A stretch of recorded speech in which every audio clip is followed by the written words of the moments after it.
Give me a child until it's 7 and I will show you the man. Your life is a printout of your subconscious behavior. The movie The Matrix is not science fiction, it's a documentary. Falling in love is the equivalent of taking the red pill biologically, because what it does is it keeps you what they call mindful, keeps you conscious. There is no cancer gene. That's an absolute truth. I can say it right here. There is no gene that causes cancer, not one. You have to have some life stimulus, kick it off. Stress is a chemical. It causes the blood vessels to shut down. If you understand epigenetics, you don't need the pharmaceutical industry. You can heal yourself without drugs? And I go, absolutely. It's really an adjustment of consciousness, not an adjustment of your biology. The brain is the chemist. Change the picture, you change the chemistry. The pharmaceutical industry runs the show in medicine.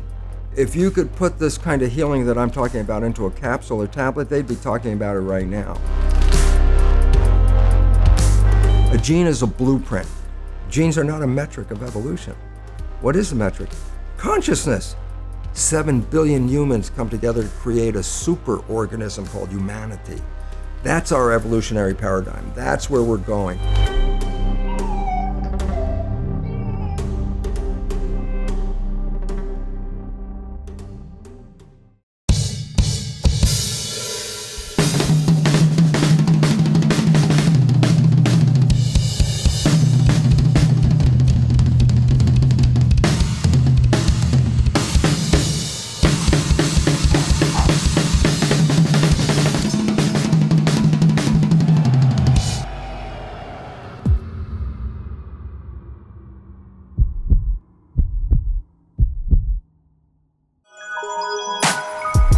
This week on the show, we have Dr. Bruce Lipton, who is a stem cell biologist and best-selling author who promotes the idea that your own DNA can be altered and expressed based on your beliefs. And I'll be honest, I'm an MIT grad. I was taught science as a kid, and I wasn't really feeling some of this because it sounded kind of woo-woo. But he has some interesting points. He coined the term epigenetics, and he really says it's about the expression of that DNA that really matters. And we've been taught since kids almost a fatalistic belief that our futures were preordained by our genetic material, and it's just not really true. You can change your future based on the attitudes and things you believe, and I think that's true. He says 90% of doctors' visits are caused by stress, and I think he's got a point there as well. And I think you'll really enjoy Dr. Lipton. He talks about the matrix, taking the red pill, and how having a super positive attitude can change everything, and how we can really turn back the clock on everything we were taught up to 7 years of age, which determines our lives and how we act. So I love this show. I love Bruce, and I think you're really going to enjoy this. And I also love building businesses. And that's what we're doing with the Business Accelerator. It opens in 1 week. I'm taking a small group of students from around the world through 8 weeks of entrepreneur boot camp. I'm gonna make sure you do the work to turn your passion into a business, just like I did with London Real. Started off 6 years ago as a tiny podcast, and now it's a 7-figure global media company that's moving to our new offices in this big building above us. And so I'm super excited to take you through the Business Accelerator because it's all about accountability. I'm gonna make sure you do the work over 8 weeks. We have a patented system that drags you through kicking and screaming to turn your passion into that business. I've graduated hundreds and hundreds of students. We know what we're doing, so jump in. We won't do this again until next year. This is our most popular program ever. So go to londonreal.tv/biz, B-I-Z, start watching the free videos and join me. And now I will leave you with Dr. Bruce Lipton.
This is London Real. I am Brian Rose. My guest today is Dr. Bruce Lipton, the stem cell biologist and best-selling author who promotes the idea that genes and DNA can be manipulated by a person's beliefs. Your pioneering research at Stanford University on cloned stem cells presaged the revolutionary new field of epigenetics. Your books, The Biology of Belief, Spontaneous Evolution, and The Honeymoon Effect, explain the mechanisms by which consciousness and perceptions control our health, genetics, and the character of our lives. Bruce, welcome to London Real. I am so happy to be here because we have some wonderful stuff to talk about, exciting stuff. I can't wait. And you know, I have been conflicted coming up to this show because I'm kind of from two different worlds. And let me explain that, and then you can jump in and tell me like about your worlds. But as I said earlier, I went to school on the East Coast at MIT. And so I was trained as an engineer, and I was the science kid at school, and I was taught these are this ways, and this is how the world works. And yet, the last 6 years on London Real, I've been talking with people that have incredible ideas about consciousness, about spirituality, about energy. And so when I hear you talking about DNA, which I was taught is one thing, and yet now consciousness and perceptions and beliefs and how it can affect biology, two parts of my brain conflict and collide. I'm sure you get this a lot. And so in one sense, it's like someone is saying what my religion used to be, science is wrong, and yet part of my heart knows that it's not right. So how does that sound to you? Well, it's very interesting because I had to deal with the issue of teaching medical students and going into the classroom, teaching conventional curriculum is the old genes control life story. And so I go in there and teach that to medical students. But when I'd go back in my lab and look at my research on stem cells, my research revealed conclusively that the environment in which the cells live determine genetic activity. So it's complete opposite of what I was teaching in medical school. And the difference is profound. The conventional story, almost everybody's programmed with genes turn on and off, and then they control the character of your life. And if you buy that story, which I did and which I was teaching, it really means that we're victims of our heredity. We didn't pick the genes as far as we know. You don't like the traits, you can't change the genes, and the genes appear to turn on and off by themselves. All of a sudden you see your life is not under your control, it's under the control of the genes. And a lot of people feel that way looking at their family history and going, oh my goodness, I might have the genes for cancer or whatever it is. Right, and things like 23andMe now probably just reinforce that idea. Because you can go to 23andMe and then you can look at all of your danger zones. Because I did the genetic test and people said, oh, are you supposed to have all these things? And I'm like, I didn't even look, because does that make it worse? Well, it does, because since consciousness is involved, if once I feed you with an idea that you are susceptible to something, look, I can feed you with an idea that this pill that we just got from the pharmaceutical company, it's the greatest, best thing for your issue. And I give you this pill and you get better. And then later you find out it was a sugar pill and everybody goes, yeah, that's called the placebo effect. And I go, what does it really mean? I said, you didn't get healed by the pill, you got healed by the belief in the pill. And I go, well, yeah, that's what placebo is all about. And at least minimum of one third of all medical intervention is, it's a placebo effect where the healing comes from. And everybody goes, yeah, I know about the placebo. I go, yeah, but that's a result of positive thinking. What about negative thinking? And this is what we don't talk about, but the reality is it's equally powerful in regard to affecting your biology as is positive thinking, but it works in the opposite direction. A negative thought is called the nocebo effect, can cause any disease and you can die. If you believe you're going to die, you can die from the belief. So we really have to watch out because, as psychologists would tell us, 70% or more of our thoughts are negative and redundant, replaying the same negative thoughts. I go, if thoughts had nothing to do with it, fine. But thoughts, positive or negative, shape our biology. And all of a sudden it says, well, now it's time to wake up because our negative thinking is manifesting a negative life experience. Right, and I do believe that's true, and I want to get to that definitely. But back to this genetics, when you actually talk to people, I guess, like you said, we've been sold early on in our lives that, okay, this great thing came out, it's the double helix and Watson and Crick, and it determines all these things. It happened in the 60s and 70s, and yet now we believe it's gospel. And you're here to say that it's not predetermined. There's other things going on besides your DNA controlling your future. Is that right? Oh, 100%. But it's not just me saying this. It was me saying this when I first started doing this work in 1970. And my research was repeatable every day. I could stem cells are embryonic cells, so they have no potential until you put them in an environment. And then depending on the culture medium, by the chemistry of the culture medium, I can make the cell become a muscle cell, change the culture medium, make the same cell become a bone cell, or change it again and make the same cell become a fat cell. And genetically, the cell's the same. It was the environment that I was changing. And I started talking about that long before the new science called epigenetics had come into vogue, which was 1990. So I was like 20 years ahead. And of course, for much of that time, my colleagues looked at me like I was a crazy guy because everybody knew the conventional dogma. And I was, coming up with a whole different line of belief about it. And now it's come into mainstream. The only problem is this: when you invest so much money into a belief system, and then a belief system isn't really right, you try to hold on as long as you can, because if you spend hundreds of billions of dollars in this belief, you don't want to just go, oh, okay, we'll just change it. So it's a struggle, but the reality is coming forward, and the public is just becoming aware of it, and it's a revolution because, as I said, if you believe genes control your life, you're a victim of your heredity. Right. Can you explain epigenetics to people who don't know what that is? Yeah. Okay. When I say genetic control, that's the belief that genes control our characters. When I say epigenetic control, almost sounds the same, but epi means above. So when I say epigenetic control, literally it's control above the genes. And this is what we now recognize, that the environment, and very specifically our perception of the environment, changes our genetic activity. So that means, well, wait, that's not a victim, because I can change my environment, I can change my perception, and all of a sudden, if I can do that, then I can control my genes. Well, we're going from victim to mastery, from genetics to epigenetics. Okay. I had a brand new baby boy 3 days ago. He was born. He's gorgeous, of course. And but I'm wondering, if I had that same boy 2 years from now, I mean, it's coming from my same genes, so would he not also be the same? As in, part of my genetic code, I'm not going to be able to change no matter how positive I think. Is that correct? Not really. Really? You can change. But enough to be passed on to him differently? Oh yeah, very differently. So, for example, when when parents have one child, they raise it like the first child. Okay, I raise the child this way. After that, if they have a second child, well, they already have all the different experiences of having a child, so they raise the second child different than they did the first child, et cetera, to the third.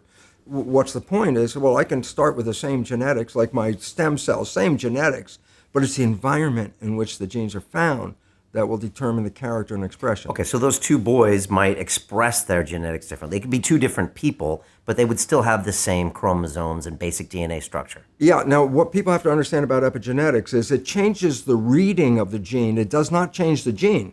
Right. If you're born with gene X, you're always going to have gene X, but how will it express itself? And I go, well, it depends on your life and your character, your behavior, your environment. And this is why getting a gene readout, getting your card and reading your genes, it actually, one of the head researchers in the Human Genome Project, upon receiving his own gene readout, it was a quote, he said he laughed when he read this, because he said, by looking at that, I can't tell if I have blue eyes or brown eyes. I can read all the genes, but I can't tell you what the outcome is going to be, because it's genes plus environment.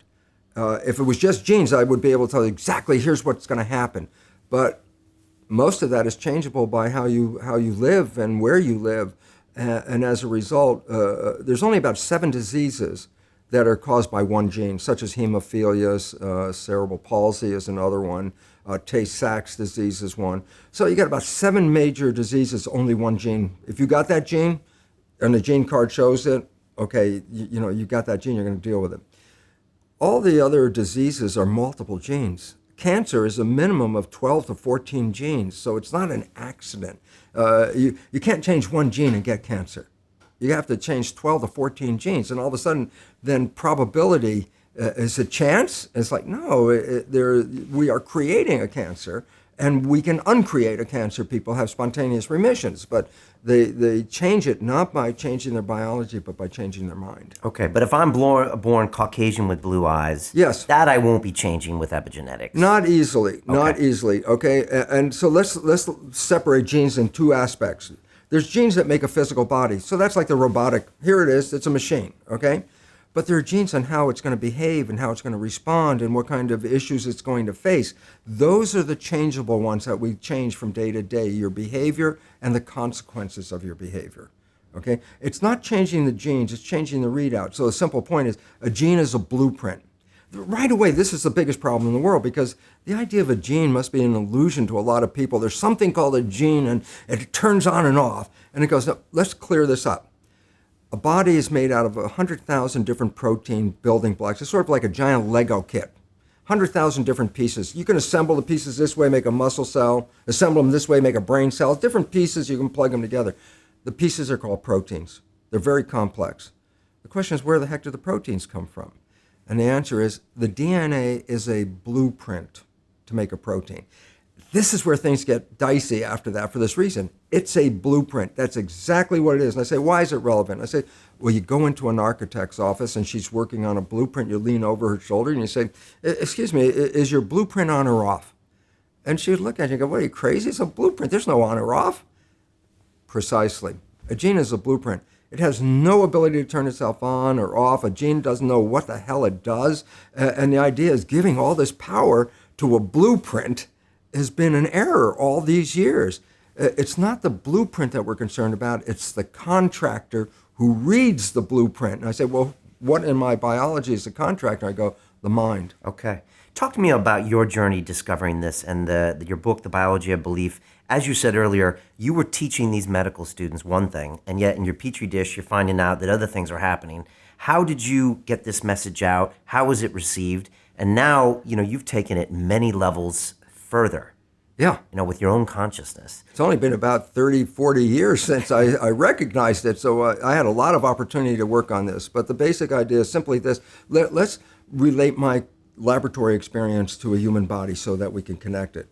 A stem cell is an embryonic cell. We have billions of stem cells in our body right now. I don't care what age you are. The reason is very simple.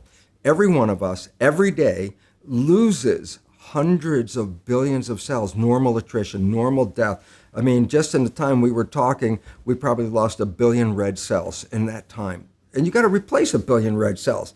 The lining of the digestive tract, 20-some feet of lining, the cells are replaced every 3 days. Well, that's, nearly 1 trillion cells. It's like, well, every day we're losing hundreds of billions. How many days in a row can you go if you don't replace? And the answer is not very far. So I say, we have stem cells, embryonic cells, that will replace them. So that's what a stem cell is. Okay. So I put a stem cell in a petri dish, it's an embryonic cell, and I make culture medium. And this is really important because we're going to talk about the connection. The culture medium is the equivalent of blood. If I grow human cells, I look at human blood, the composition, and try to make a version of it in a lab. If I grow mouse cells, I look at mouse blood and make a medium to grow mouse cells in. So I make the medium, and since I'm making it, I can change some of the composition. I'm synthesizing it. That's what I did. So here's the story, very simple. I put one stem cell in a petri dish by itself, and it divides every 10 or 12 hours. So first there's 1, then there's 2, 4, 8, 16, doubling. 1 week, 30,000 cells in the petri dish. But they're all genetically identical because they came from one parent. So I have 30,000 genetically identical cells. I split the cells into 3 petri dishes, so I have genetically identical cells in 3 dishes. But I changed the composition of the culture medium, a little chemistry change, in each of the dishes. So I have genetically identical cells, but slightly different culture medium. And in one set of dishes, the cells form muscle. In a second set, they form bone. In a third set, the cells form fat cells.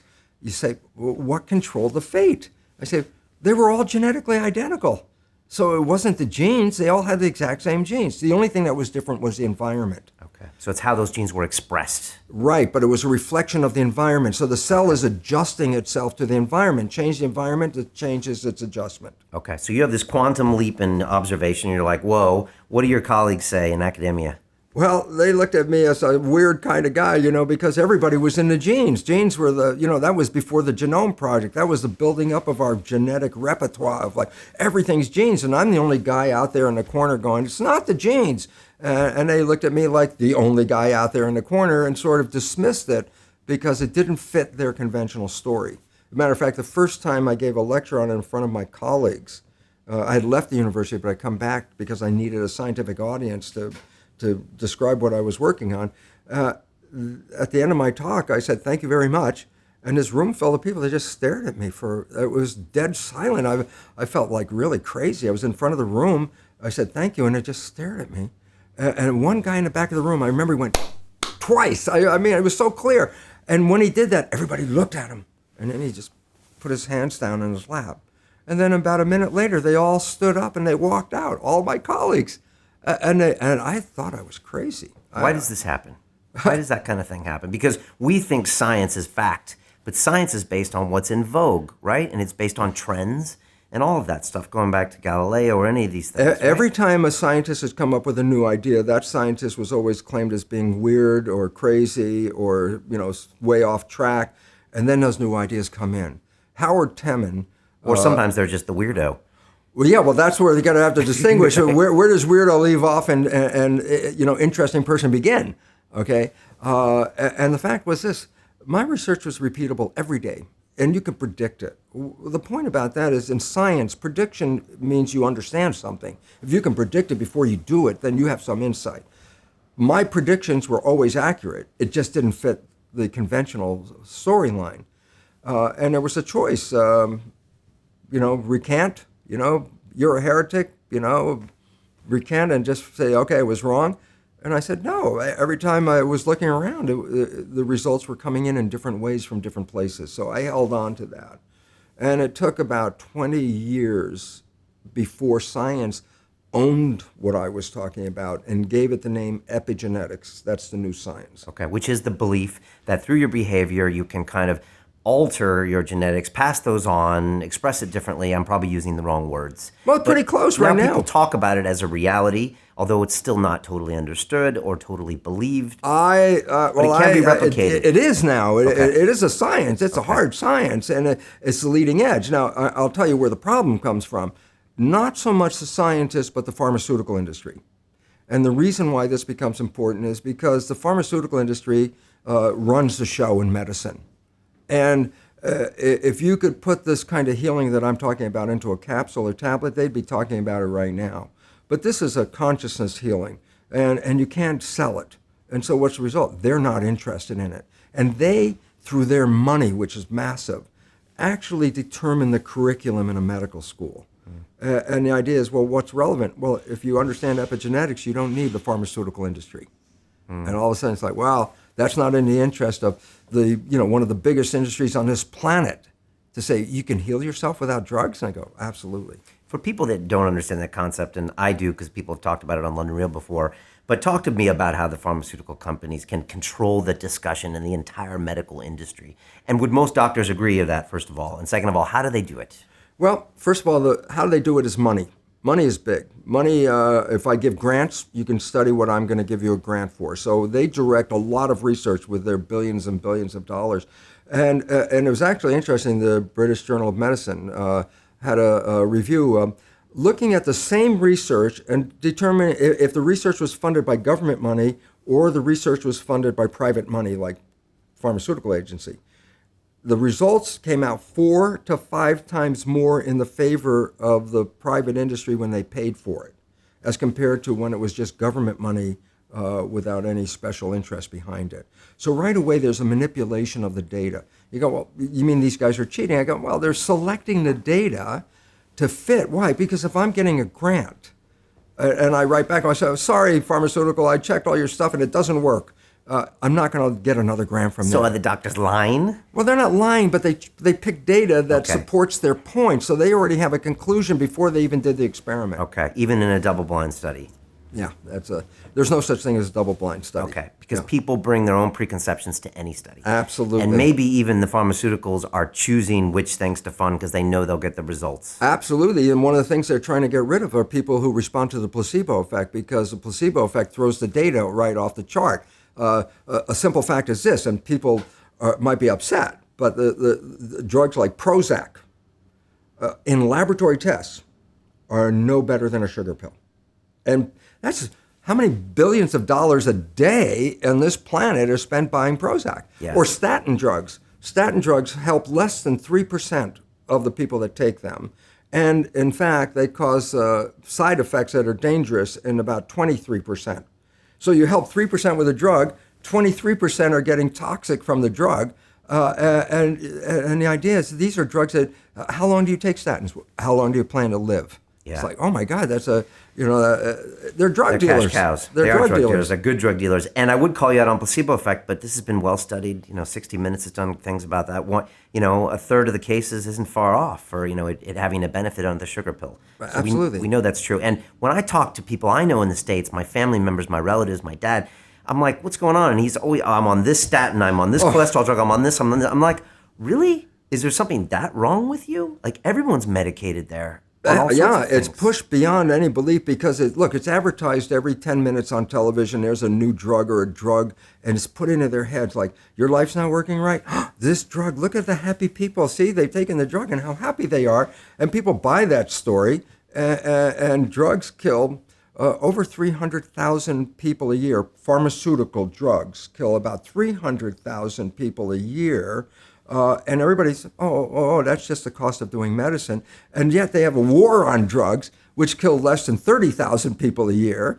And all of a sudden you got a war because 30,000 people died. 300,000 people died. That's business as usual. It's like, wow. And most people would blow their mind with those stats, but I think you're probably right. As in this whole huge war on drugs we have around the planet, all of the overdoses, all of the shocking stories and the things you see in movies, 30,000 deaths.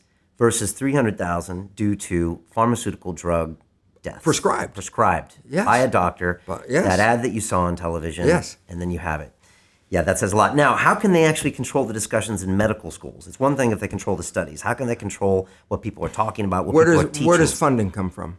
Where does money come from in a medical school? Who gets paid? Doctors get paid. They get paid to prescribe drugs. They have these young women, that you pick. Who are the drug reps? You look at them, you line them up, there's a few guys over there, but most of them are all these pretty young women. Why? They walk in a lab, give a smile, here's some samples, hand these out, and the next thing you know, then the doctor is prescribing their patients to those drugs. There's a story, there's even movies about that. Okay, that's a real story. The schools get money from pharmaceutical agencies, and research, I said, is big. Research is big.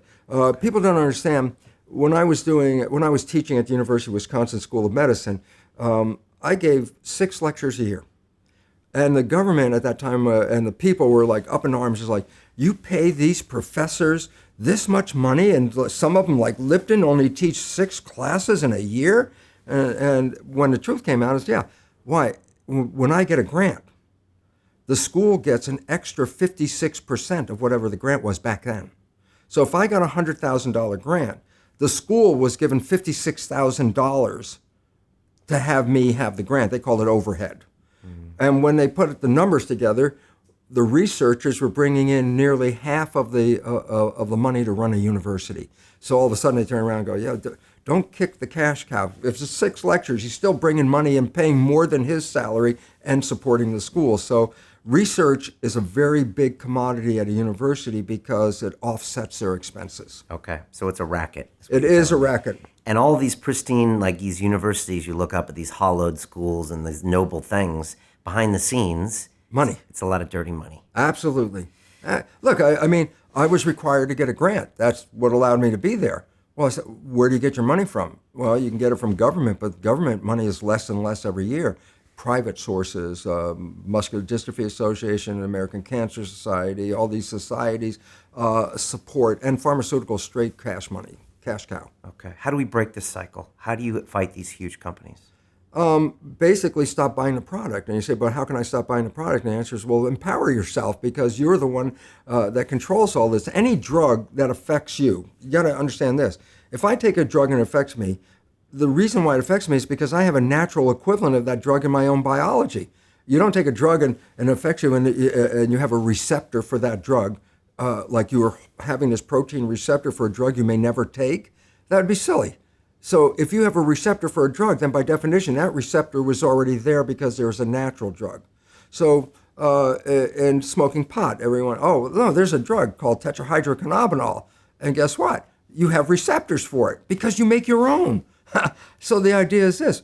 well, if you want to have the effect of the drug, do you have to take an outside drug? And I say, no, you have to change your consciousness because you already manufacture every equivalent of a drug right now. And the idea is, if you're not manufacturing it, then that means your consciousness is not supporting you in your health. And it's really an adjustment of consciousness, not an adjustment of your biology. So it's a mindset shift that we don't need the solution in a pill, that we're not victims, that it's not a fatalist, way of looking at life, that your future is predetermined. Well, see, that's the old genetic story. Oh, right. You've got this cancer gene. There is no cancer gene. That's an absolute truth. I can say it right here. There is no gene that causes cancer, not one. And I say, well, yeah, but look, Angelina Jolie, she had a double mastectomy because she had the BRCA1 gene.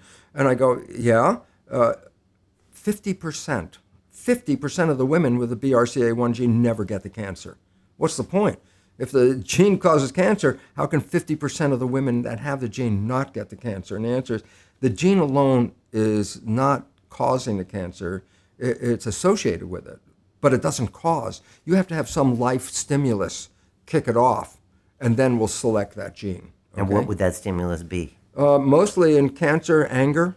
Is that proven, or is that just a theory? No, there's a collective nature of who are the cancer patients. What's a characteristic of a cancer patient? Most of them are very upset in their lives. They're not happy. They're not, releasing their emotions, stresses, holding them in, bottling them in. And the chemistry of stress is a chemical. And the chemical, here's a simple fact. Stress causes at least up to 90% of doctor visits. You say, how can stress do this? And the answer is very simple. Stress causes a hormone called stress hormones, cortisol, to be released in the body. I say, what does cortisol do? I say, number one, it causes the blood in the viscera, the guts, where maintenance of the body and healing comes from all the organs. It causes the blood vessels to shut down because it pushes the blood to the arms and legs. Why? Stress means you're ready to run, fight or flight. So you push the energy to where you need it, arms and legs. Well, where do you get it from? Well, you squeeze the blood vessels in the gut. Well, this is growth. The viscera is growth. That's what the organs are for. Arms and legs are for protection. What's the point? If I'm in protection, I shut off growth. And more importantly, stress hormones shut off the immune system. A reason is just energy. The idea is if you're being chased by a saber-toothed tiger and you have a bacterial infection, how do you want to split the energy? How much energy you want to run away and how much you want to fight the with the immune system? The answer is, the hell with the bacterium. I mean, if the tiger catches you, the bacteria is useless. It's meaningless, So when you're in stress hormones shut down the immune system to conserve energy. Does the immune system use energy? Of course. If you've ever been really sick, you never even got out of bed, you have no energy. And if you're in fight or flight mode, you need the energy to deal with the world, okay? So stress hormones physically shut off the immune system. When you're under stress, that's when sickness starts to show up. In fact, it's so good at shutting off the immune system, doctors give patients who are going to receive a foreign organ, a graft of a kidney or a lung or whatever they're grafting, that's foreign tissue. If you put a foreign organ in your body, your immune system's job is to eliminate it. So as they're transplanting an organ, they give the patient stress hormones at the same time because stress hormones will shut off the immune system so the organ won't be rejected right away. That's how effective it is. It's used therapeutically to shut off the immune system. Yeah, but everybody out there in this world right now, with a small exception, is under some level of stress. Stress of my job, stress of money, will I have health care, whatever it is. And I say, yeah, every one of those people is dripping stress hormones continuously in their body, and those hormones inhibit the immune system, and the result is illness. And if you stop the growth, you say, yeah, but I'm an adult, I don't need to grow. And I say, yeah, but you have to replace hundreds of billions of cells that you lose every day. As I said, we just lost now 2 billion red cells. So Angelina shouldn't have got the double mastectomy. No, she has to recognize this. There's, the gene didn't cause it, okay, but it's related to a lifestyle.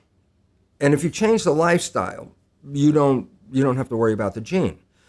But the problem is 95% of our life is coming from the programs of life, how to live life that we get in the first 7 years of life. The movie The Matrix is not science fiction. It's a documentary. Every human, and it's a fact, Every human, first 7 years is download a hypnosis. The brain of a child under 7 is in a lower vibrational frequency. When you put wires on a person's head, you read electroencephalograph, reading brain activity. A child below 7 has a lower vibration than consciousness. It's called theta. Theta is imagination. Oh, that's how kids play a tea party with mud pies, but to them it's a real thing. A kid rides a broom, it's a horse. That's theta, imagination. Theta is also hypnosis. And the idea is this: before you can become conscious, if you don't have any programs, what are you going to be conscious of? It's sort of like I buy a new iPod and I take it out of the box and I push play and nothing happens, and you think, oh my God, I spent all the money and the damn thing isn't working. And then some little 7-year-old kid comes up and says, well, mister, you didn't download any music. How are you going to play something? And I go, that's the same thing. It's like the brain is like the iPod. Consciousness is the screen where I can create. But if I don't have anything in the hard drive, I can't create. So nature makes the first 7 years. What kind of programs are required to live on this planet? I say, how do you get them? Theta is hypnosis. You just watch. You watch your parents, you watch your siblings, and your community, because you have to learn how many 100,000 rules. Think about it.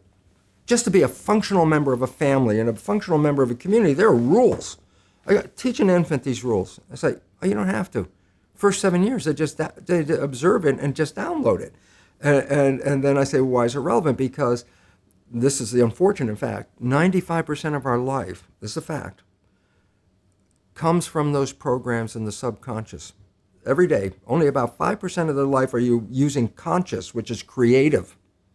5%. So your life is being lived, even though you think you're living your life. Exactly, and you don't see it because it's called subconscious, below conscious. And the Jesuits, for 400 years, they were boasting. People didn't understand. They say, give me a child until it's 7 and I will show you the man. They've been saying that for 400 years because they knew 7 years was the program period. And 95% of your life after that will be whatever that program is.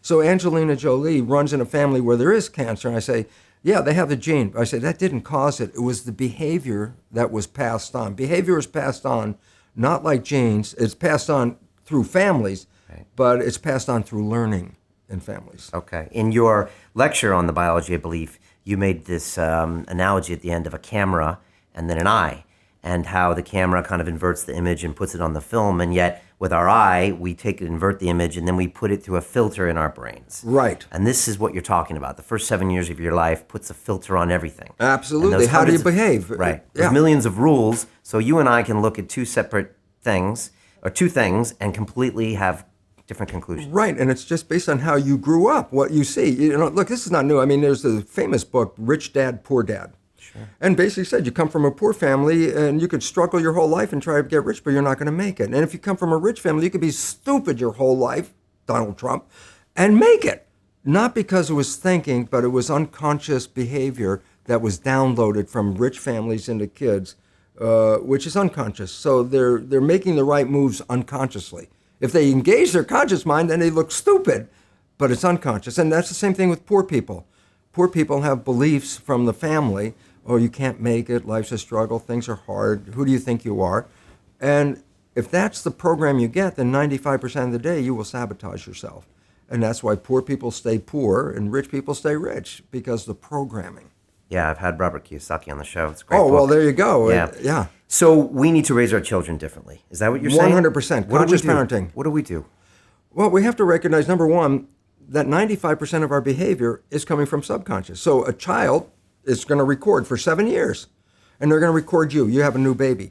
That baby is going to look at you because you are the parent. The first thing a baby learns in the first week or two of life, who's the parent? Very important, because that's the reference point. If anything goes in their life, they're going to look at the parent first thing. A child on a playground is on a swing, falls off the swing on the ground. First thing it does is look at the parent. If the mother's like, ah, the kid starts crying. But if the mother goes, get up and get back on the swing, the kid gets back up on the swing.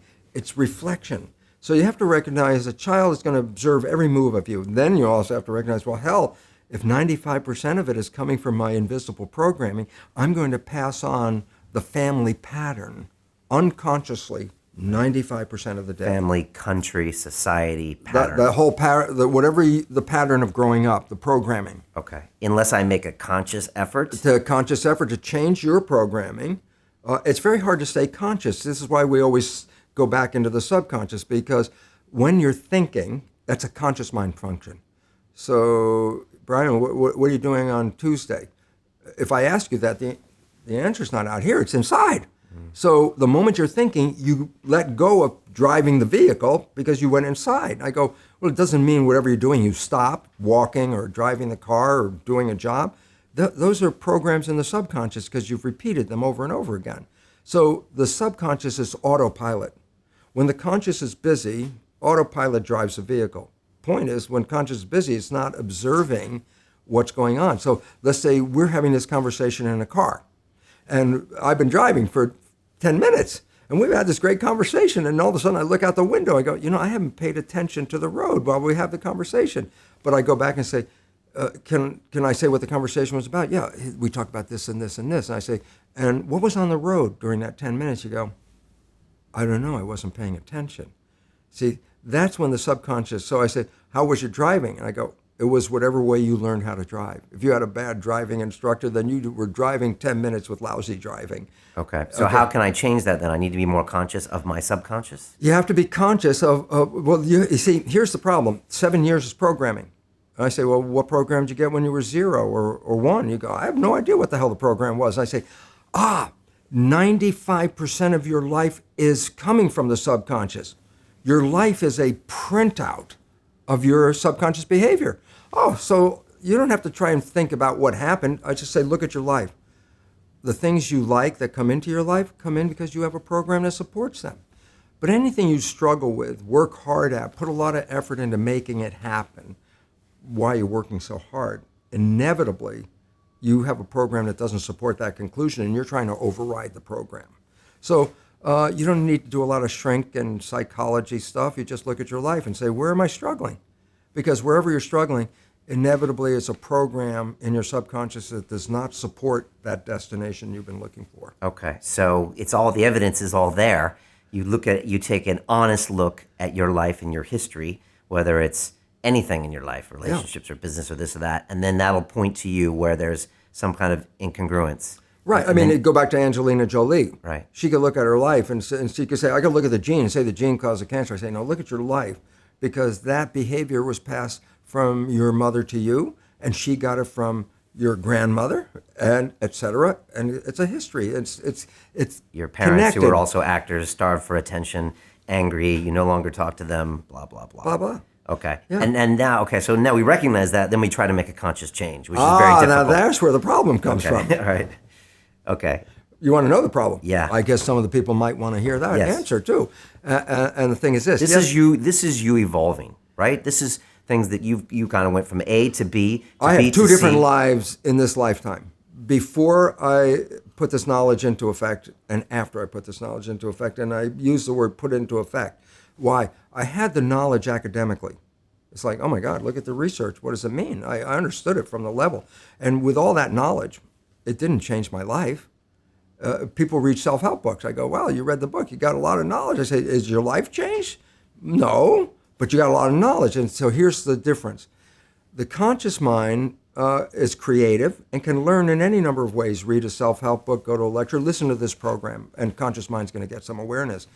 And I go, yeah, but subconscious mind doesn't learn that way. I go, right, it doesn't. Subconscious mind learns in two fundamental ways naturally. Hypnosis, which is the first 7 years. And after age 7, how do you put new programs in? Repetition, practice. You want to drive a car, you didn't learn how by just getting in the seat and put the key in. You had to practice driving the car. You want to learn the alphabet. How many times did you go from A to Z? Try to go to A to Z before you can complete it. Once you completed it, you didn't have to go back and do it again. So 2 phases. You want to train the subconscious mind. Hypnosis, repetition.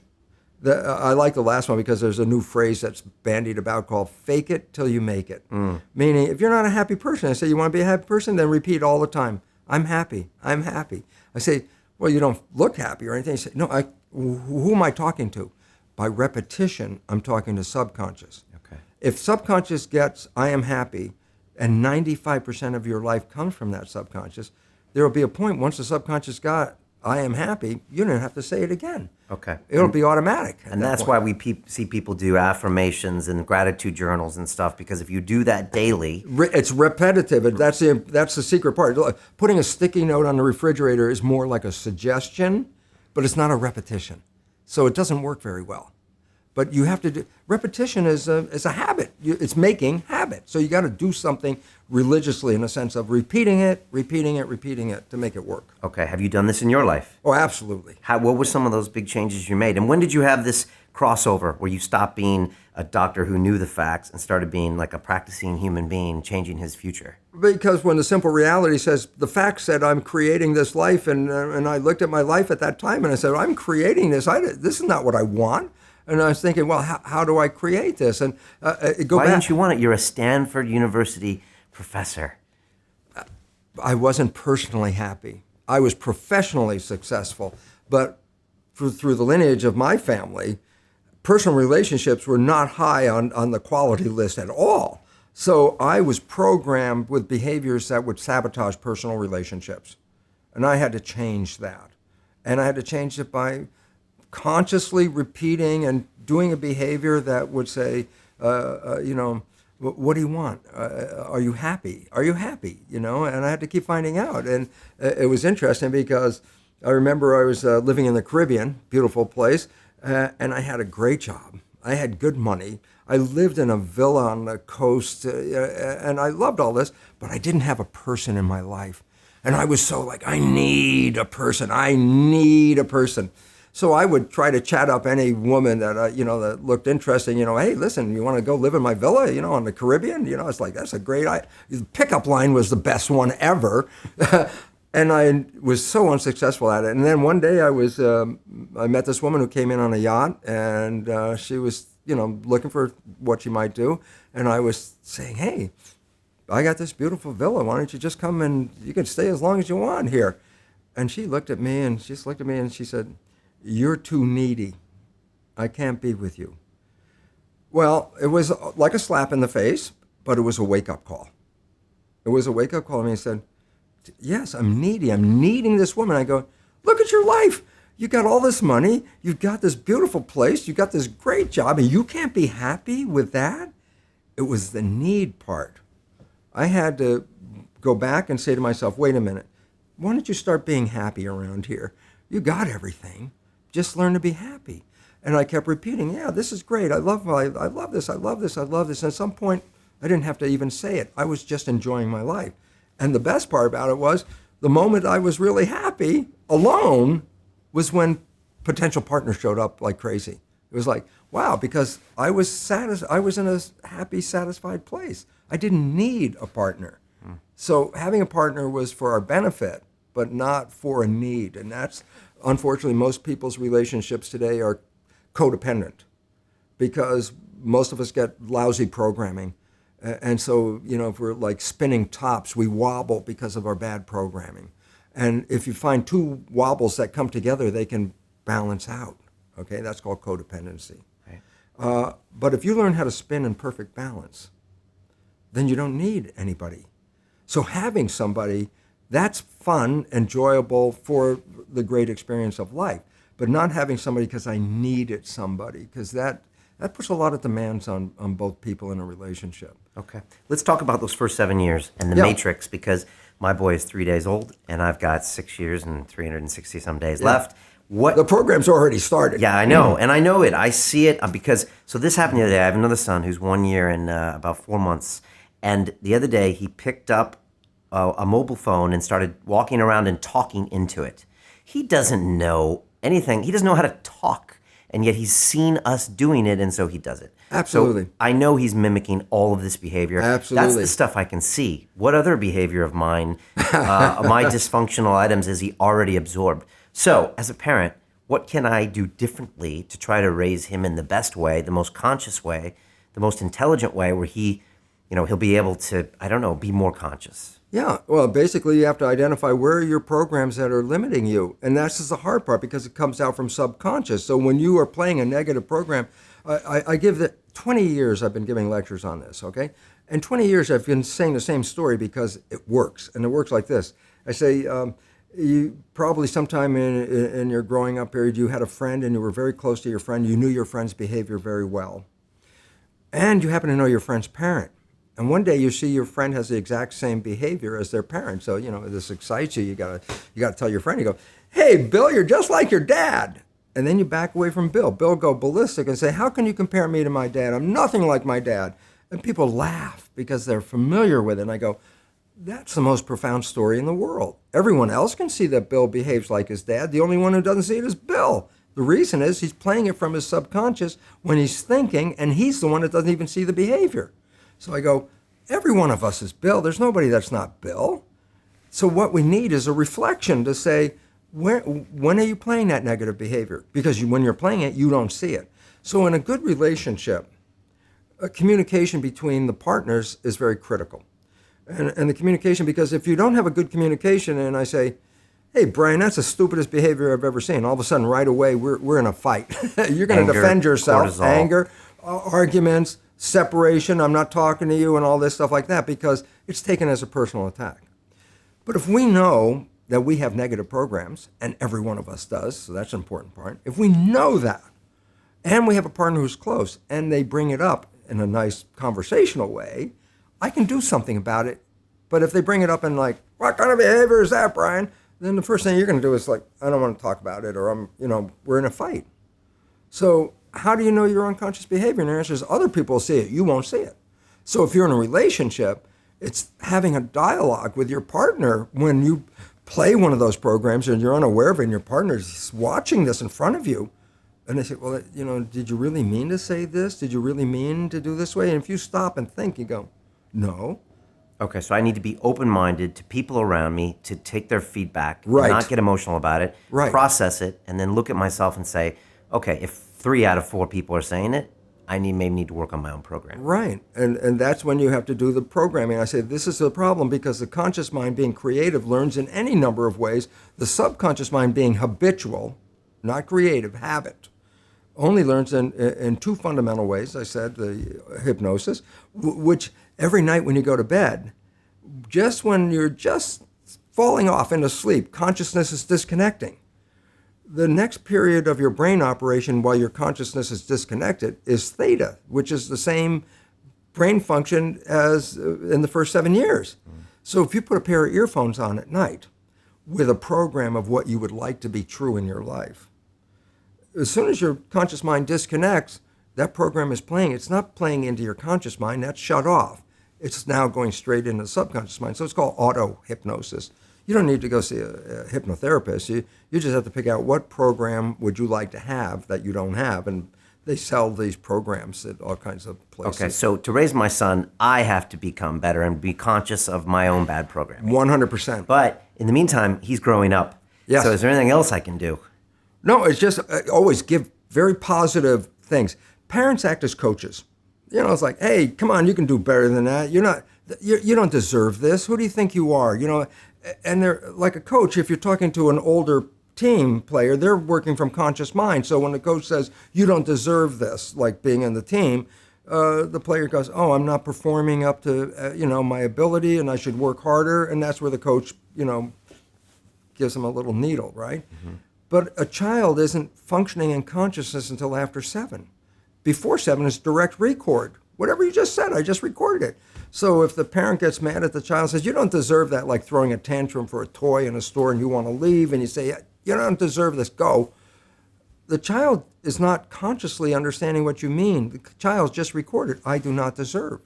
Now, if I hear that several times, especially in an emotional situation, because that downloads it faster, now I'm 40, 50 years old. What is my behavior 95% of the time? And the answer is, well, it comes from the program. I do not deserve. Well, that means unconsciously I will sabotage myself to make sure that the program is correct. I'm making the program true by adjusting the behavior to meet the program. So like in school, you could take an exam and then you get it back and you say, oh, look at that, I got these marked wrong. I knew the answers to these. Why did I get them wrong? I knew the answer. And the question was, were you programmed to be an average student? If you're an average student, then you got to miss a certain percentage. Okay. So I really have to build up these children and keep in mind keep them always feedback. quality statements. You're powerful. You are creative. But in America, they say we've gone too far. Everyone gets the prize for the contest. Everyone gets the "you did an amazing job. We love you so much. You're the best." They say we've gone too far with that. No? I don't think so. I mean, basically recognizing that you're encouraging that child to do better by the child's own belief system. I can do better. That's my program. I'm better than this. I can do this. Okay. Now, but competition, that's a Darwinian word that we got really screwed up, because competition means winner loser, and I say, well, that's not the original word. Competition. Original definition is strive together, work together to be better. Best example, I don't play tennis, but if you played tennis and you had a choice to play two different people, one who was obviously a weak player and one who's a good player, which one would you play with? Well, if you feel bad, pick the weak player because you'll beat the hell out of him. But if you want to get a better game, you pick the strong player because that player will make you work harder. So that's competition in a very positive sense. I pick the guy that's going to beat me because that made me better player. See, that's what competition means. I can become better in competition, not winner loser. That's the way we've seen it. Okay, so we're looking at it the wrong way. Talk to me about meditation and psychedelics, because these are ways of maybe communicating with that hypnosis part of the brain. Because my experience here on London Real with plant medicine ayahuasca, it actually is like someone else giving you feedback about yourself, and it's usually not what you want to hear. It's usually very critical and a lot of times very true. Is this a way of simulating that other person? Yes, and let's first understand about psychedelics. If you take a drug, any of the psychedelics, and it affects you, that means you have a receptor built into the system already, because you didn't make the receptor waiting to see if you ever take the drug. You have a receptor because you can make that drug, okay?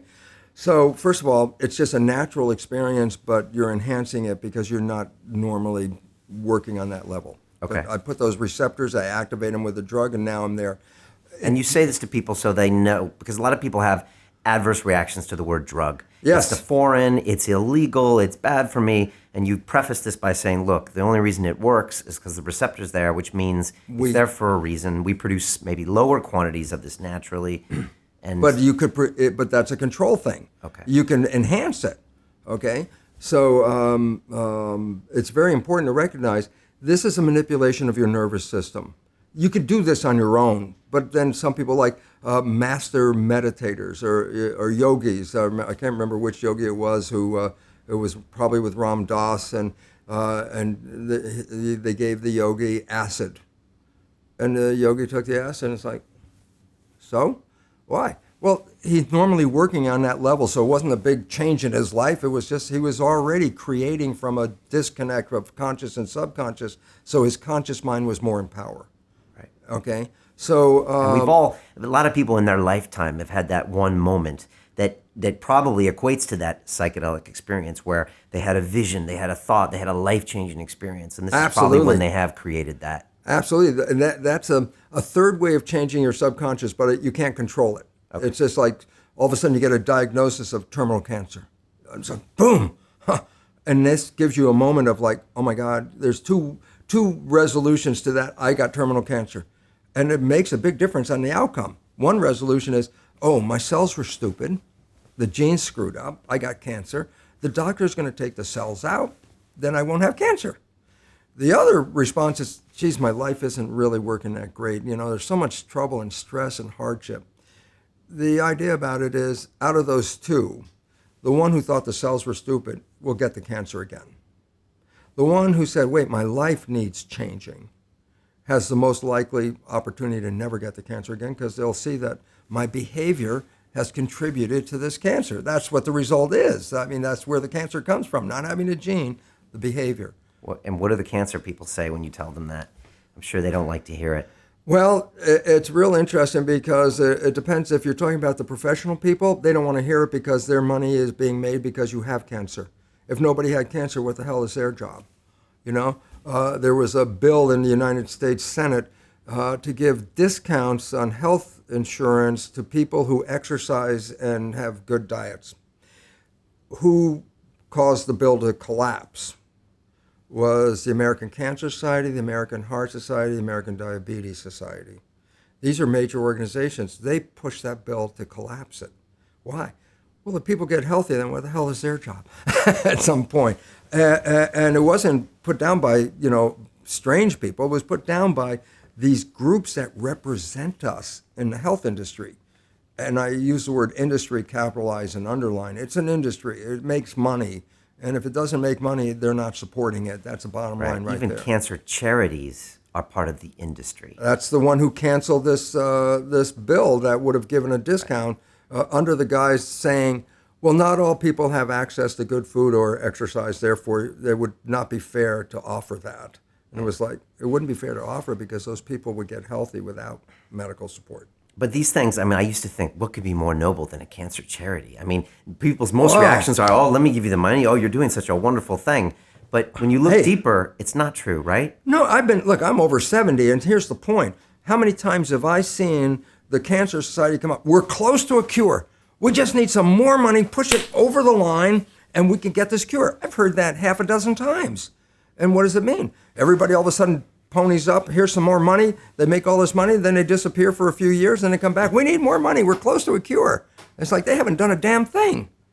Very little has been accomplished by this except spending a lot of money and bringing attention to the public about their disease that they're making money from. Okay, back to the psychedelics. Finish off your thoughts on that. So the receptors are there.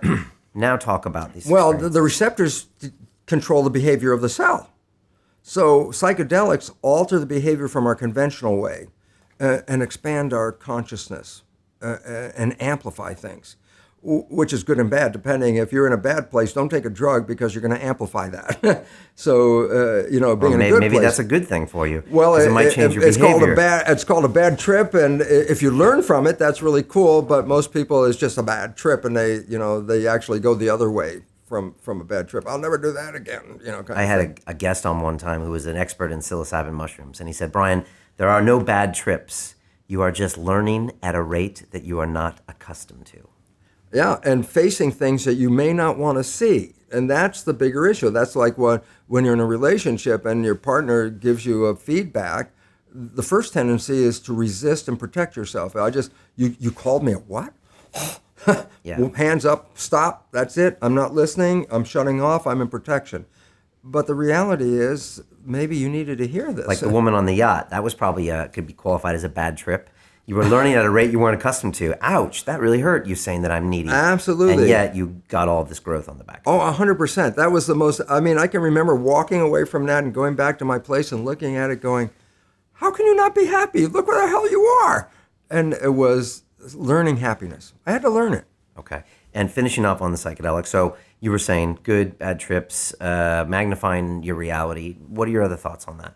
Well, I think they're quite useful for people who need to learn, and there are other people who don't need them. A yogi, as I said, can do it through all the meditation and all the other practices of conscious control. It takes time, it's effort, and you can do it. No, that's not a joke, that's real.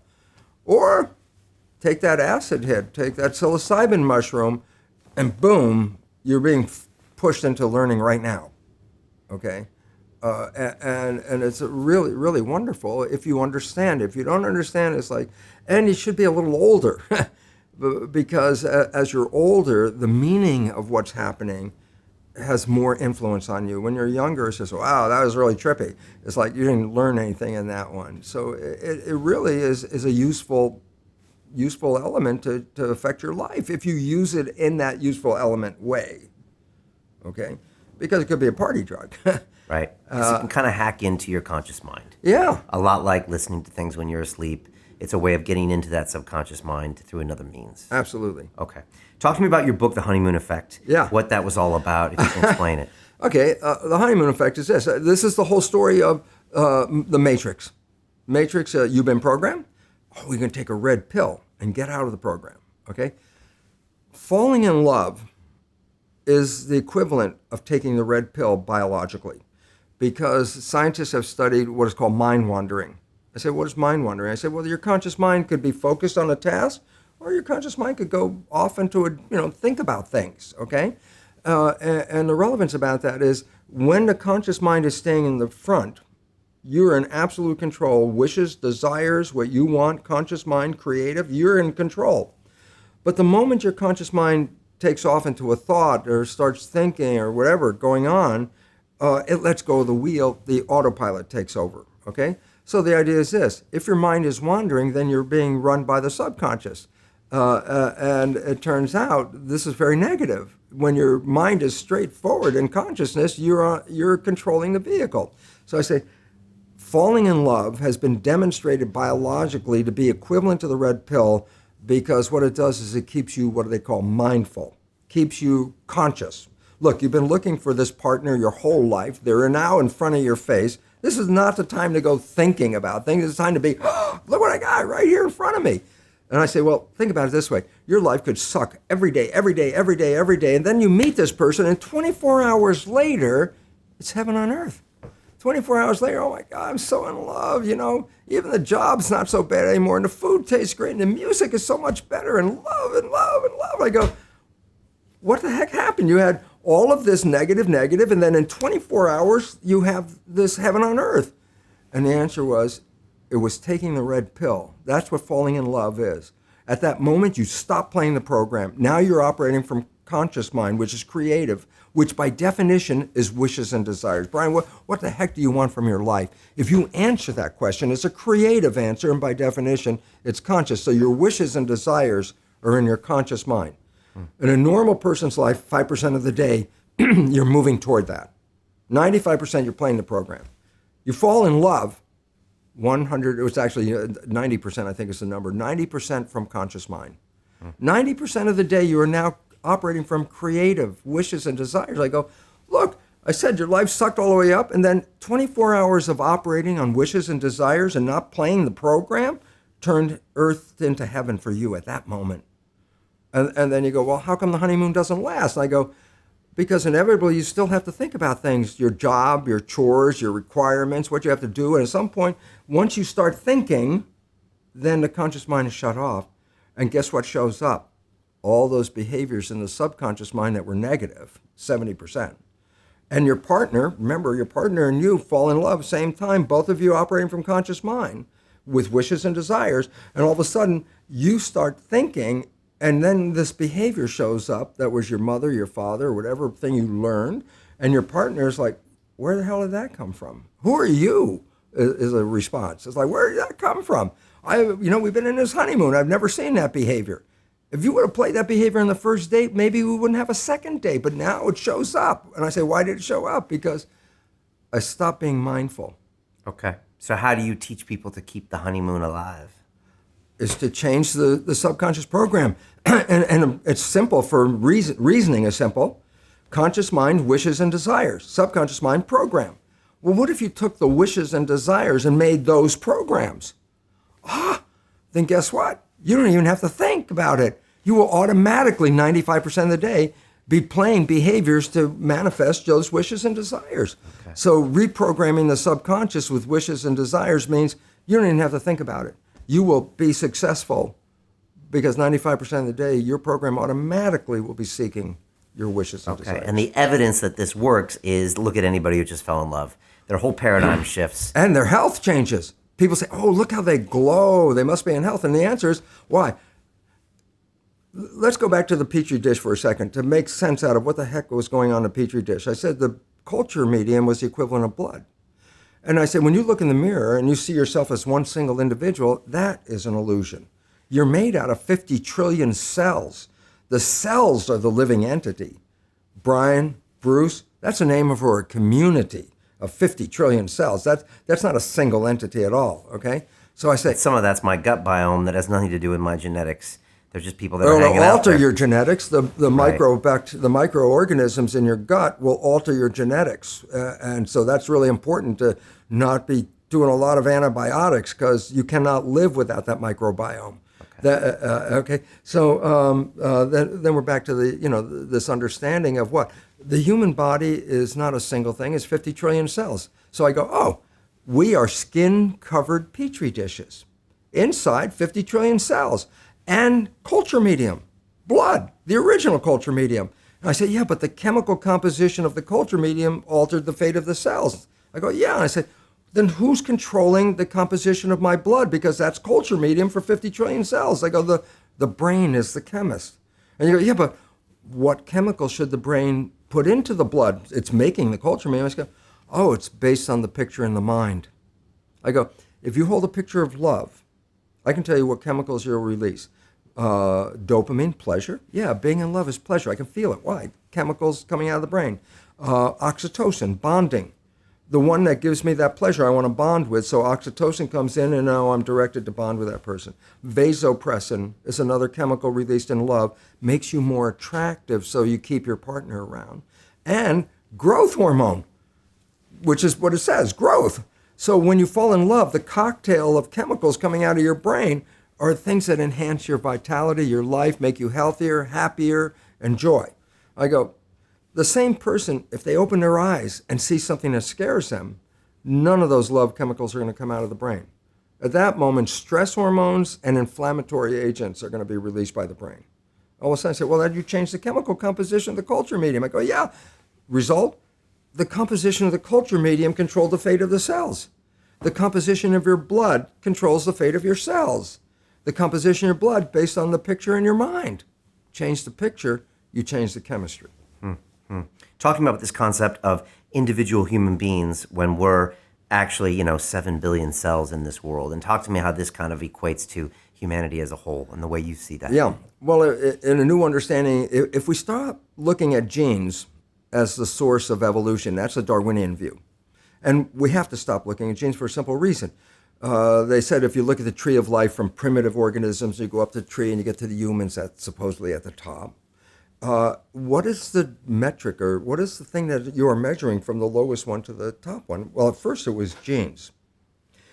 We were supposed to, before the Human Genome Project came about, we were supposed to have about 150,000 genes to make a human. One of the primitive organisms that they use in research, like the fruit fly, is a worm called Caenorhabditis elegans. The worm is about 0.5 millimeter. You can hardly see it. And I say, well, how many genes does that have? 20,000 genes. As I say, oh, cool, that's near the bottom of the tree, 150,000 human. Well, they've done the Human Genome Project. What's the answer? 20,000 genes. Hell, we don't have any more genes than the worm has. What was the point? Genes are not a metric of evolution. What is the metric? Consciousness. What's consciousness? It's the membrane of the cell, the skin of the cell. That's where the nervous system comes from, okay? If you start measuring consciousness as the metric for evolution, you'll see that where we are in this world today is a new organism evolves, and the next phase is to make the smartest version of that organism. But it maximizes. There's a physical thing about consciousness. It's physical. And so an organism can only have so much consciousness. And I say, then evolution stops. Why? I can't make it any smarter? I go, but it changes paradigm, changes another way. Once you've got the smartest organism, the way you get more intelligence is bring them together with others, make community. So an amoeba formed early on, and they were just single amoebas. And I say, what did they learn how to do? Come together in community. I go, yeah, 50 trillion of them have come together to make this. And the shared awareness is 50 trillion times the awareness of one cell, okay? Humans have maximized their ability of consciousness because the brain it's inside a skull. I can't make the brain any bigger than a skull. So if I maximize the consciousness of a human, I say, well, then that's the smartest human you can make. I go, yeah. And I say, then what? Bring the humans together in a community. And then evolution jumps. So technology was not able to be produced until enough humans lived together to share awareness. About 30,000 years ago, technology started. Now the number of humans sharing awareness is so great, technology changes almost day by day in today's world. Why? More awareness, everyone sharing. So our evolution, we made the smartest human, that's done. The next level of evolution is to put the humans together, like 50 trillion cells come together to make this, 7 billion humans come together to create a super organism called humanity. That's our evolutionary paradigm. That's where we're going. And that's why if you look at the world today, you see it all falling apart. Borders are coming apart, strife in religion, economics, everywhere you look. I go, why? It doesn't work.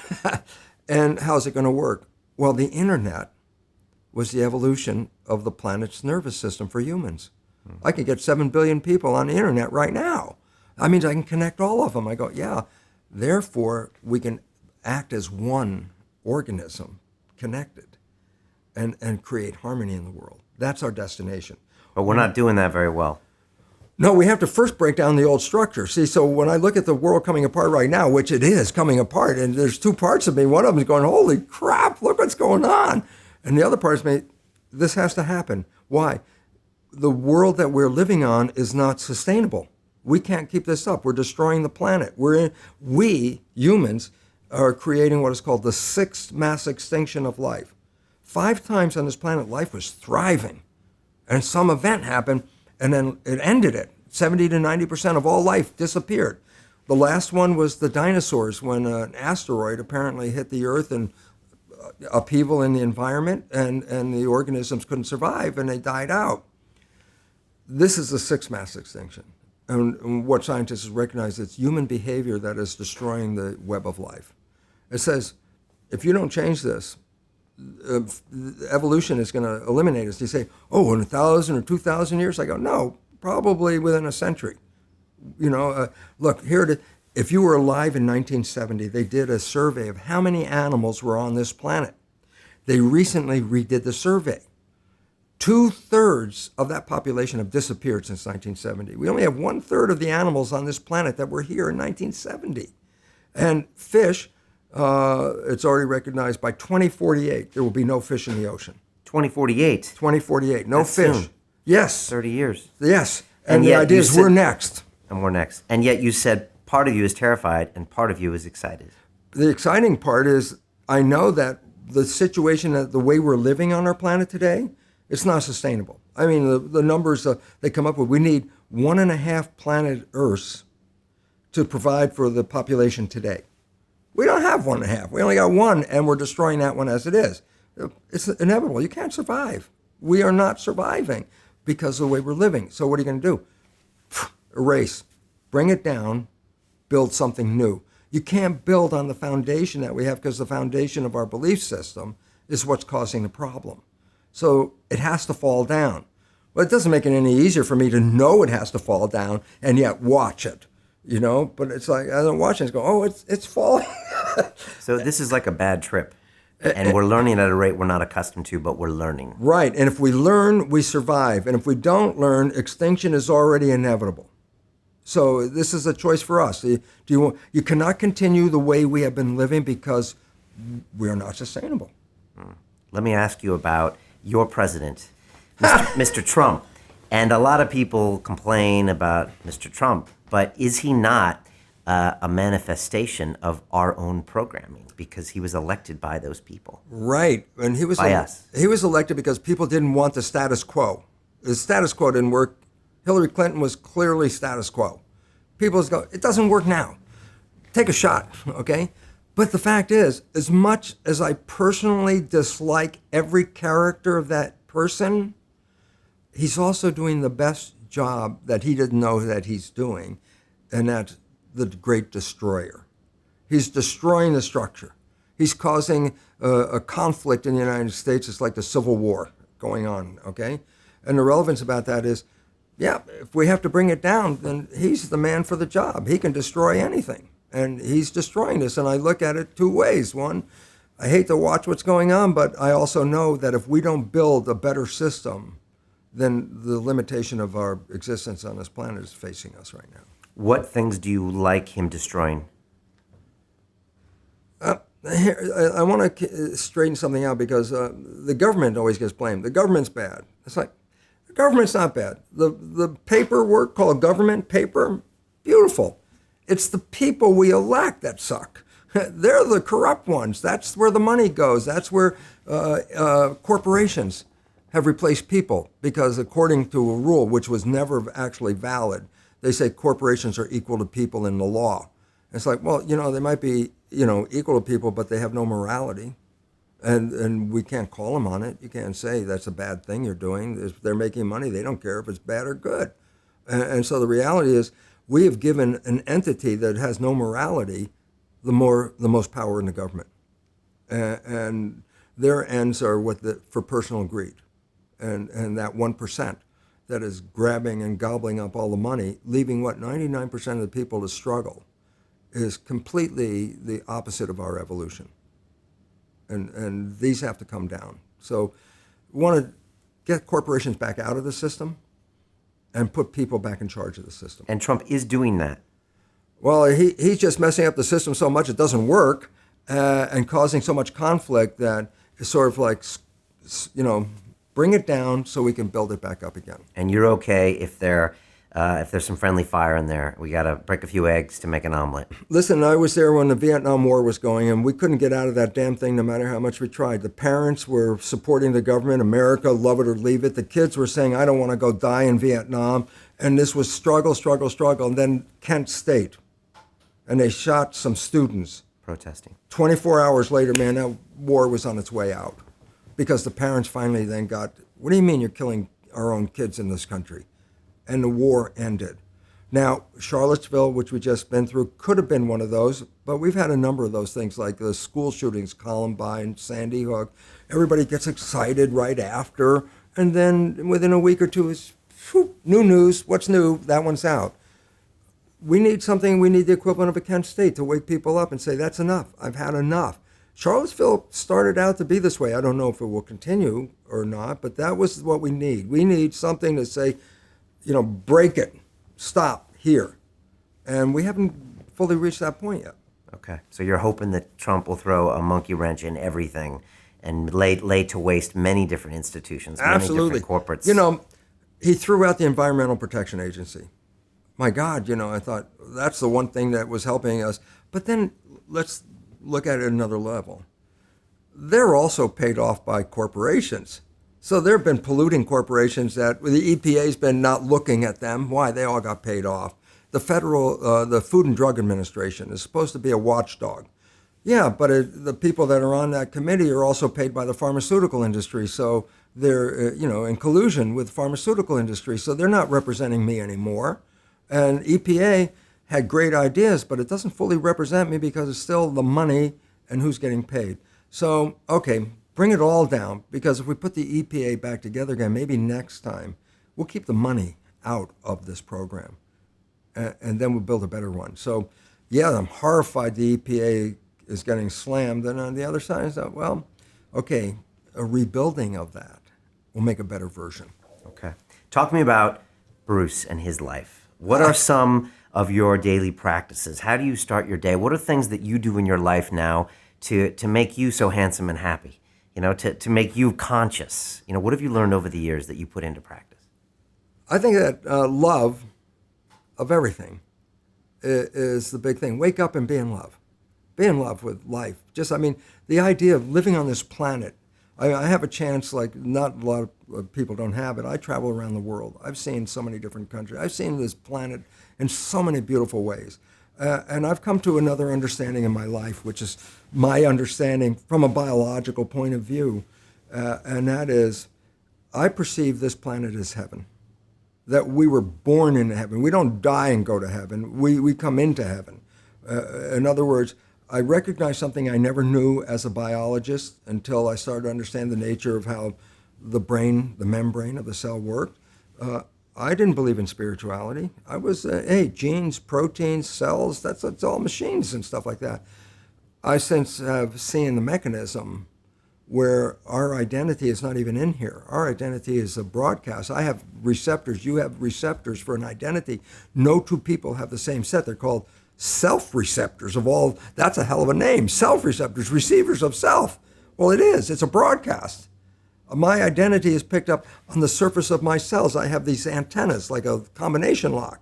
You have a set on your cells, but we don't have the same set. We may have some overlap, but not the same set. No two people have the same set, meaning I can't take cells or organs out of my body and put it into anybody else because they have a different self, and the immune system will eliminate it. I said, well, where's the self? The immune system recognizes it. It's these receptors. I said, what if you take these receptors off? I said, well, then it's a generic human cell. It's going to anybody. But when the self receptors are on, it's a unique human cell. It's an individual. I said, yeah, but the receptors, we were counting those as what makes us different. I go, they're antennas. They receive a signal from the environment. So my identity is something being picked up from the environment played through my cells. If I die, which is the thing that really hit me, I said, well, the cells and the receptors are gone. Yeah, but the broadcast is still here. The broadcast.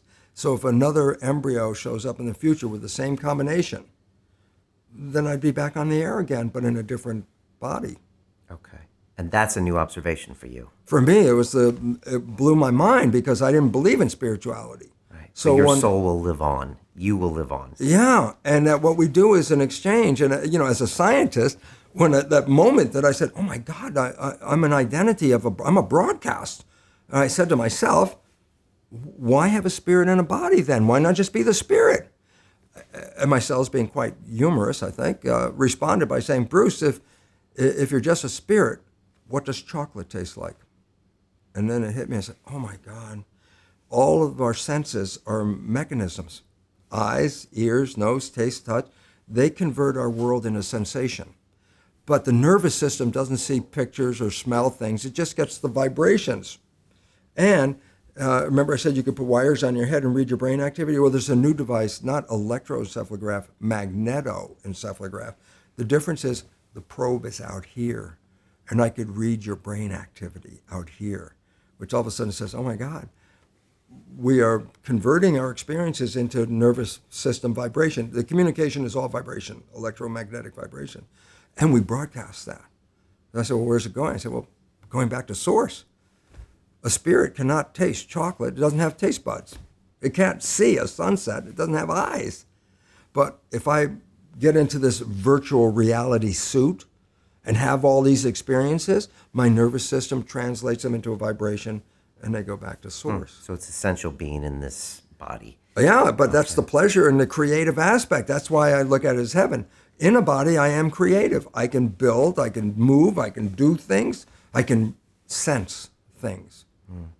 And as I realized, oh my God, we came here to taste the chocolate. We came here to see those sunsets and that. And all of a sudden I realized, boy, my programming the first 7 years as a male offset that. Because what did we learn as males generally? Not to be sensitive. Right. And I go, well, that's right away the difference between women and men. Women are allowed to be sensitive. We have shut it off. Why? Well, if you're going to be a soldier, you can't be sensitive. So we have been programmed to be insensitive. Of course, that makes a crap relationship with women who are sensitive because they look at, oh, you're an insensitive lout, and it's like, that was my programming.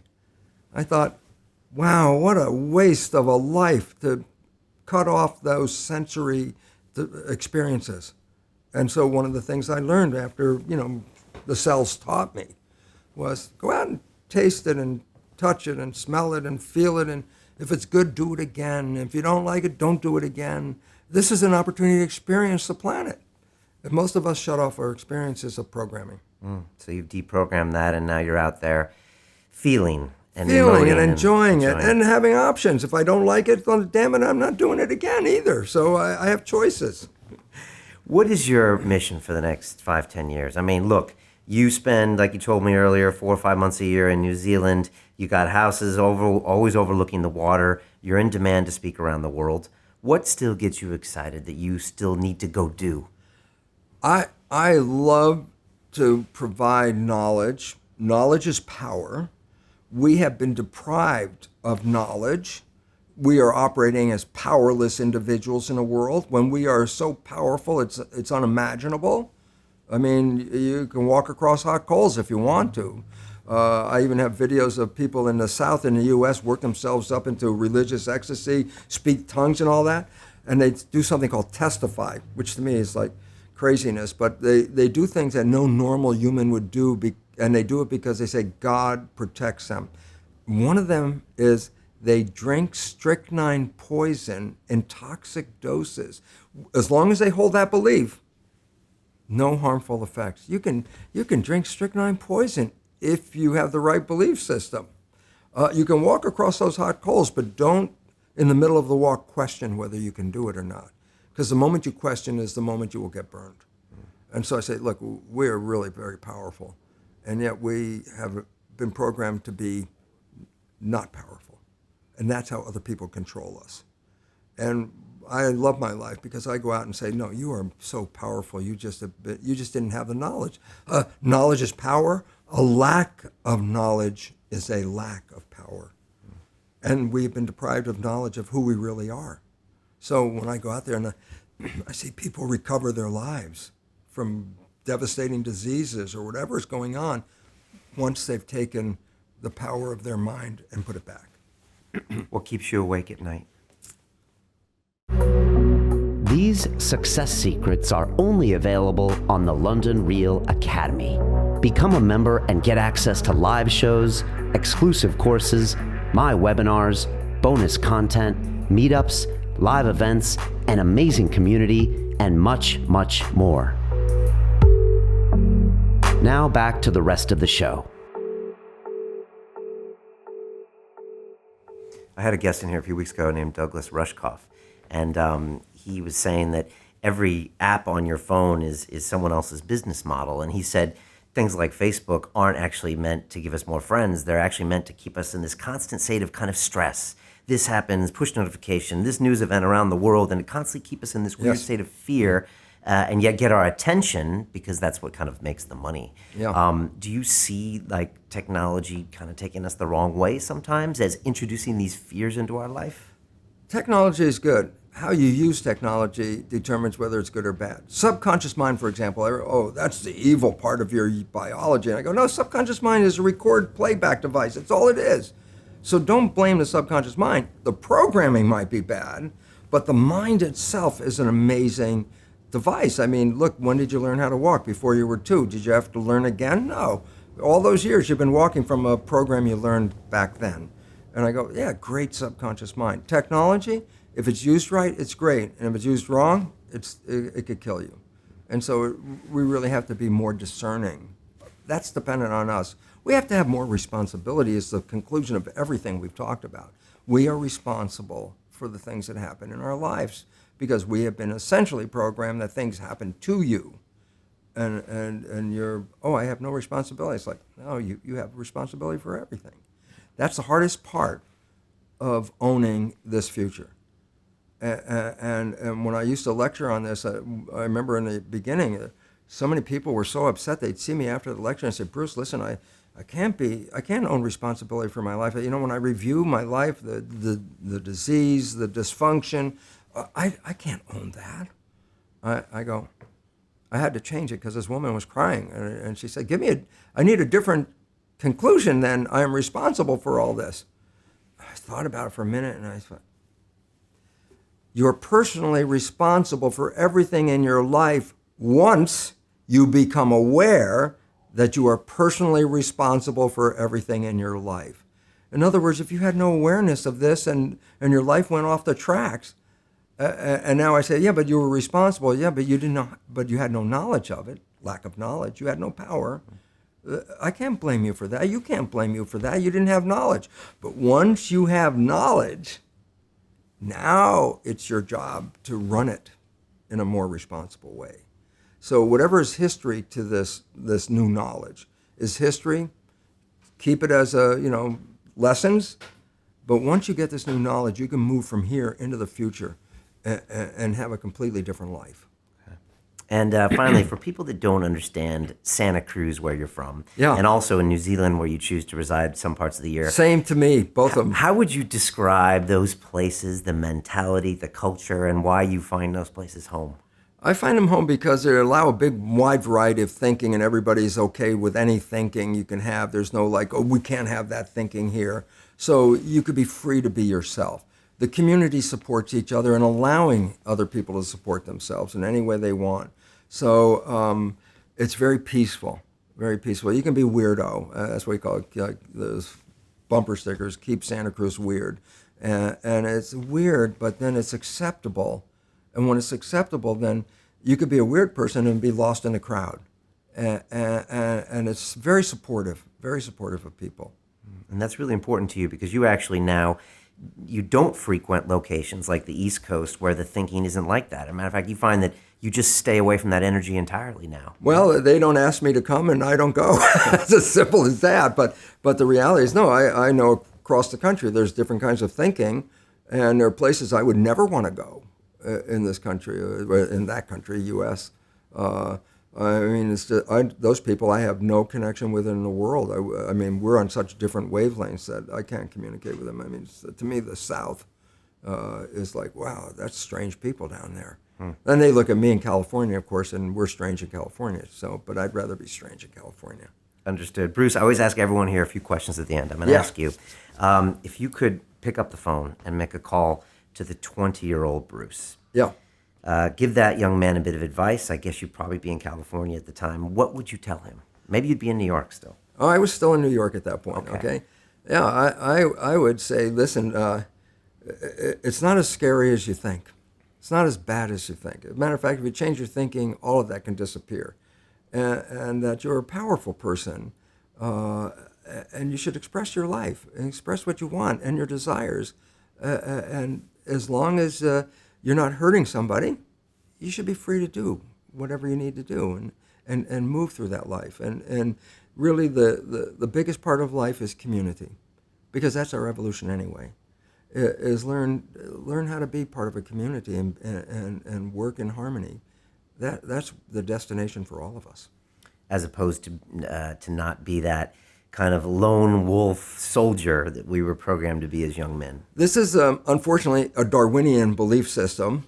The title of Darwin's book was On the Origin of Species by Means of Natural Selection, which probably would have sold 5 books. But the publisher, John Murray, said that's a lousy title, so he gave him the subtitle, which is On the Survival of the Favored Races in the Struggle for Life. That sold the book.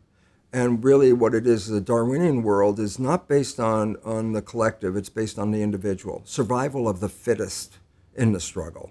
It's like, what about the rest of us? No, survival of the fittest. So all of a sudden everybody's out trying to be number one and compete with each other in the negative form of competition, win-lose, which leads to the violence and wars that we have on this planet. The belief system of Darwinian theory is so wrong that it is responsible for most of the problems we have.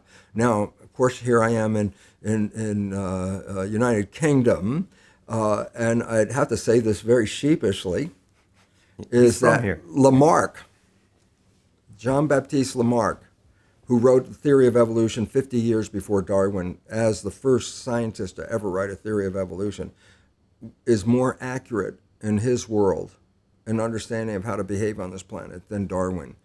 Darwinian theory is, listen, science adopts what was going on in the philosophy at the time. So when you're being a scientist, whatever philosophy is going on gets, into the story. And survival of the fittest was a justification for an upper class and a lower class.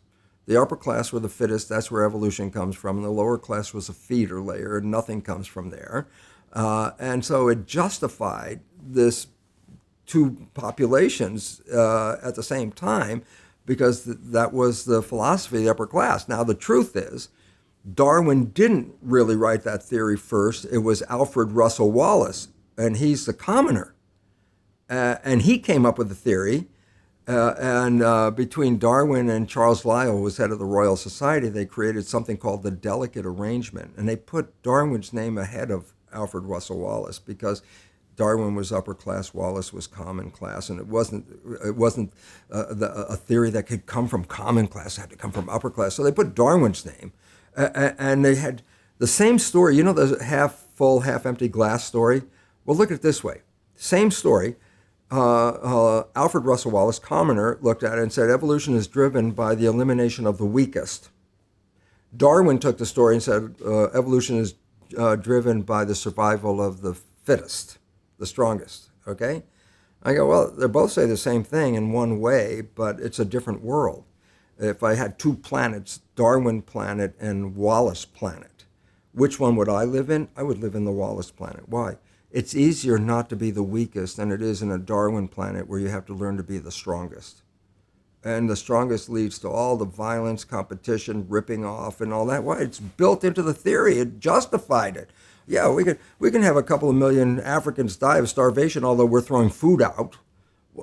Darwinian, they're not the fittest. That's their problem in life. And it's like, whew, justifying that kind of thing in a theory is the antithesis of our evolution. So we have to deprogram ourselves from that. Okay. Absolutely, because it's not a competition. It's really a community, and that's what we have to learn, community. And how dare you deface one of our national heroes while you're here? I have to do that. They're lighting the torches outside. But listen, I was a Darwinophile when I became a scientist, because that was, ooh, Darwin. But now it's like, oh, Darwin. That's a whole different world. Yeah.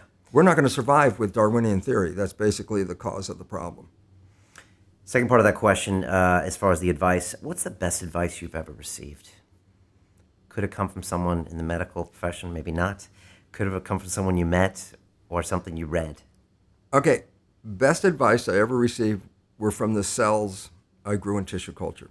I observed them through a microscope. It's like through a telescope, looking at an alien world, and studying them. And when I saw how they behaved and how they worked, I thought, oh my God, we're not doing that in our lives, and we're made out of these cells. And if that's what the cells need and require, we're not fulfilling that in our world. And so I started to model my life after what the cells were teaching me. So I learned from cells. Straight from the source. I love it. Final part is to that 20-year-old that's watching us right now, and they could be anywhere in the world, China, Africa, America, the South, Santa Cruz. What advice do you give to them if they want to transform their consciousness, if they want to kind of evolve the same way that we've watched you evolve? Yeah. What do you tell them? Well, I would just tell them the same thing. A, you've been programmed, and if you don't like the program, you don't like the way it's turning out, well then B, you can reprogram it, and you could get the things you want. We have to eliminate the fear, because fear is the biggest motivator in our planet today. I'm afraid of this, I'm afraid of that, and how much money are you going to pay? Whatever money it takes to allay any fear that I have. Money is not an object at that point. It's like, what if you didn't live in fear? It's like, wow, now you could use all that money for some good stuff. And basically it says, look at your life, just as we just talked about. Look at your life. If it's not working right, you can change this. You have to recognize if it's not working right, it's not your conscious mind that took you down that path. It was your programming. And if you change your programming, you can have a whole new life. You can get rid of virtually any disease and change your life completely by changing that programming. Strong words indeed.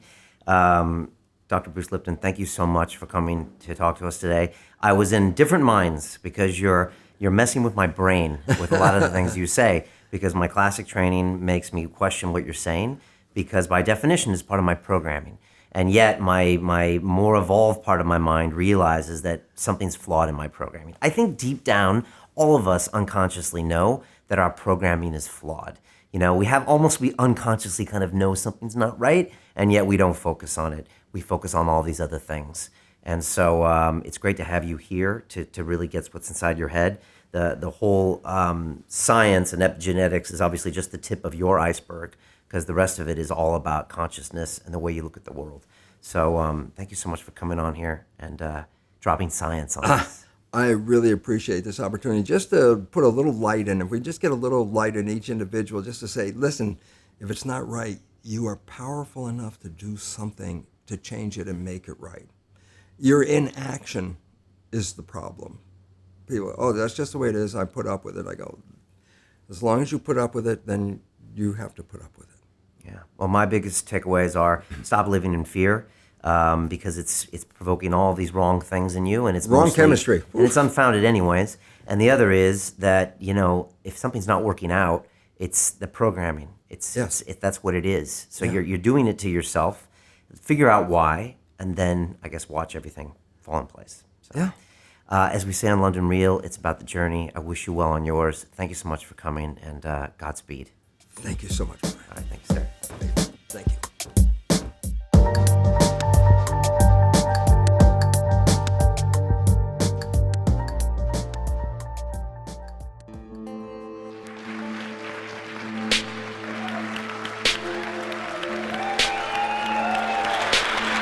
The critics who always speak behind my back, maybe I want to hear them remind me, he's back, the great pretender. I hope this time he gets hurt. I love these guys. They give me fuel. you want to reach your objective, you want to achieve it, you're going to have to be obsessive. You're going to have to be obsessed. Feel what you do. Feel it. If you're not feeling it, it doesn't matter. It's Chris Eubank Jr. How do you explain his prowess in the ring? Junior has that obsession, that genius, that magic. Genius is obsession, but it's in one area. You studied the sweet science for so much of your life. How do you walk away from it? Do you miss it? You can't walk away from it. I am it. And even when I dance, really I'm boxing. The credit belongs to the man who's actually in the arena, whose face is marred by dust and sweat and blood, the one who strives valiantly. What was the worst day of your life, and how has it shaped you as a human being? When I fought Nigel Benn, I stood like this. It was to mask this. A risk must be taken. That's why you are London Reelers. That's why we're here. We're tired of sitting still, watching it happening for others. Let's do it.